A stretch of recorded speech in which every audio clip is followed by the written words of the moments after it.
کیا ہم کو اتنی سمجھ ہے آج کے دور میں؟ مالداروں کو تو، مالدار مسلمانوں کو تو بس اللہ ہی ان کو ہدایت دے، ورنہ ان کا تو معاملہ اللہ کے سپرد ہے. وہ سب ہونے کے بعد میں وہ بچے کو ہاتھ سے حضرت عمر نے کھلایا، اور پھر وہ عورت کو بولے کہ ابھی تھوڑا سا عمر کے ساتھ میں درگزر کا معاملہ کریں گی کیا؟ بہرحال یہ پورا واقعہ آپ کو احادیث میں ملے گا. وہ جو احساس ہے نا حضرت عمر رضی اللہ تعالیٰ عنہ کے پاس، ان کے اندر وہ جو احساس تھا نا کہ اللہ کے پاس میں میرے کو حساب دینا ہے میرے معاملات کا،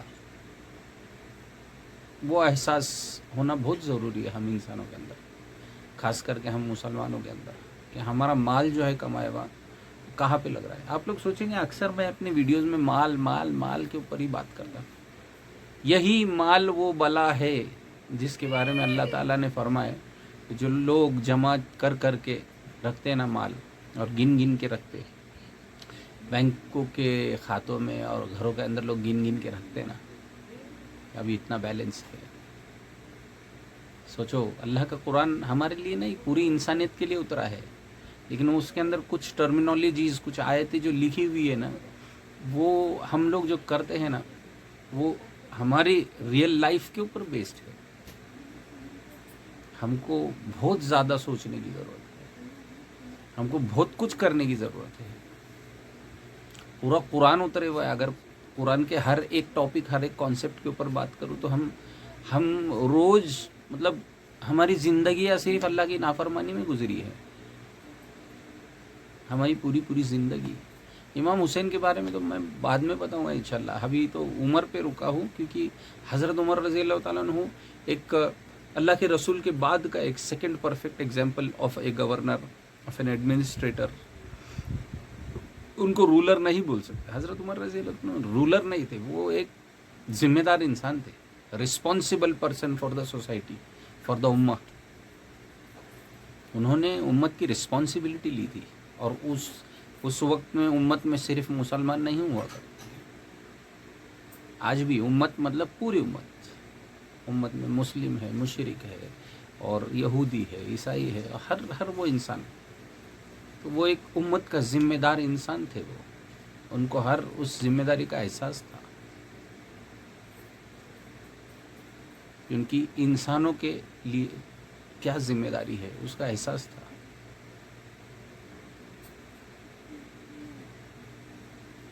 بس دعا ہے کہ تھوڑا ہم جو ہے سیلف انٹروسپیکٹ کریں، اور پھر جب ہم ان کے نام لیتے ہیں نا، جب صحابہ کے نام لیتے، اللہ کے رسول کا نام لیتے، اللہ کا نام لیتے، تو ہم کو جو ہے تھوڑی سی شرم آ جائے، تھوڑی سی شرم، تھوڑی سی غیرت آ جائے کہ نام تو ہم کس کا لے رہے ہیں، اور ہماری زندگی کیسے گزر رہی ہے، ہماری زندگی کیسے گزرنا چاہیے. ہماری جو دھلائی ہو رہی نا، ہماری زندگی درست نہیں گزر رہی، اس کی وجہ سے دھلائی ہو رہی. کپڑا میلا ہو گیا تو ہی اسے دھویا جاتا ہے، صاف کپڑے کو کوئی نہیں دھوتا. جنت کا کاپی رائٹ نہیں ہے ہمارے مسلمان ہو جانے سے، ہمارے شیعہ سنی ہو جانے سے ہمارے پاس میں جنت کا کاپی رائٹ نہیں آ جاتا. وہ شیعہ سنی بھی ایک الگ کانسیپٹ ہے، اس کے بارے میں بتاؤں گا انشاءاللہ. ابھی فی الحال تو ہم کو سیلف انٹروسپیکشن کی ضرورت ہے، اور ہم کو جو ہے اللہ کا قرآن اٹھا کے اس کو ترجمے کے ساتھ پڑھ کے اس کے اندر تدبر کرنے کی ضرورت ہے، تبھی کچھ ہو سکتا ہے. بس دعا کی درخواست ہے آپ سے. السلام علیکم ورحمۃ اللہ وبرکاتہ.